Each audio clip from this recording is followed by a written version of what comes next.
இன்றைக்கி நாம் இந்த வீடியோவில் முட்டை சேமியா எப்படி செய்யறதுதாங்க பார்க்க போகிறோம். முட்டை சேமியா செய்கிறதுக்கு தேவையான 2 வெங்காயம், அரை தக்காளி, 2 முட்டை, கொஞ்சம் கருவேப்பிலை எடுத்து வச்சுருக்கோம். அது இல்லாமல் ஒரு 4 இடியாப்பத்தை நல்லா உதிரியாக்கி வச்சுருக்கோங்க. இந்த வீடியோக்குள்ளார போகிறதுக்கு முன்னாடி திஸ் வீடியோ ஸ்பான்சர் பை பைமோட் ஷாப்பிங் ஆப். பைமோட் e-shopping application is one of the online shopping app now available on Play Store and App Store. பைமோட் e-shopping applicationல நம்ம வீட்டுக்கு தேவையான மளிகை பொருட்கள், காஸ்மெட்டிக்ஸ், கிஃப்ட் ஐட்டம், டாய்ஸு இது போன்ற எல்லா பொருட்களுமே ஒரே பிளாட்ஃபார்மில் கிடைக்கிது. கண்டிப்பாக ட்ரை பண்ணி பாருங்கள். தேங்க்யூ.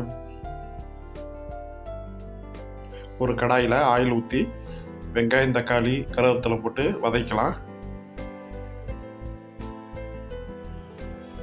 வெங்காயம் தக்காளியை நம்ம முட்டை பொடி மசாலாம் செய்கிற மாதிரி நல்லா ப்ரௌனாக வதக்கணும்.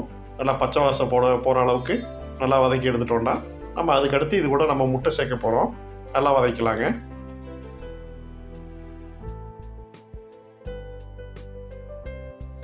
வெங்காயம் தக்காளி நல்லா வதக்கின பின்னாடி 2 முட்டையை உடச்சி ஊற்றிக்கலாங்க. அது கூட நம்மளுக்கு தேவையான அளவுக்கு உப்பு மிளகாத்தூள் சேர்த்திக்கலாம். சேர்த்து நல்லா இது மாதிரி முட்டை பொடி மாஸ் மாதிரி ரெடி பண்ணிக்கலாங்க. இந்த முட்டை பொடி மாஸ் ரெடி ஆயிடுச்சு. இப்போ இது கூட நம்ம உதிரியாக்கி வச்சுருக்கக்கூடிய இடியாப்பத்தை இதில் சேர்த்தி நம்ம கிளற போகிறோம். இப்போ ஏற்கனவே உதிரியாக்கி வச்சுருக்க இடியாப்பத்தை நம்ம இது கூட சேர்த்தாச்சு. இது நல்லா மிக்ஸ் பண்ணிடலாங்க. அடுப்பு சிம்லேயே இருக்கட்டும்.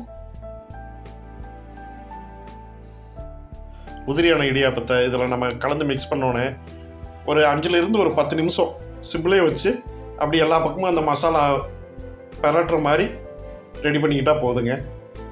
கடைசியில் மல்லித்தலை கொஞ்சோண்டு போட்டுட்டு இறக்கிட்டால் ரொம்ப டேஸ்ட்டாக இருக்கும். காரம் கொஞ்சம் கூட வேணுங்கிறவங்க வெங்காயம் தக்காளி வதக்கிறப்பையே கூட ஒரே ஒரு பச்சை மிளகாய் வேண்டாம் சேர்த்துக்கலாங்க. சேர்த்துட்டா காரமும் நல்லாயிருக்கும், கொஞ்சம் டேஸ்ட்டாகவும் இருக்கும். இடியாப்பம் பெரும்பாலும் நம்ம வீடுகள் பக்கத்துலேயே டெய்லியும் விற்பாங்க.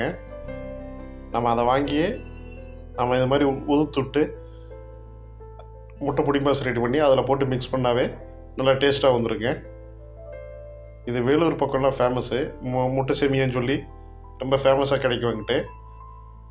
இது பேச்சுலர் ஈஸியாக செஞ்சு சாப்பிடக்கூடிய ஒரு உணவு. கண்டிப்பாக ட்ரை பண்ணி பாருங்கள். டேஸ்ட்டாகவும் இருக்கும். தேங்க்யூ.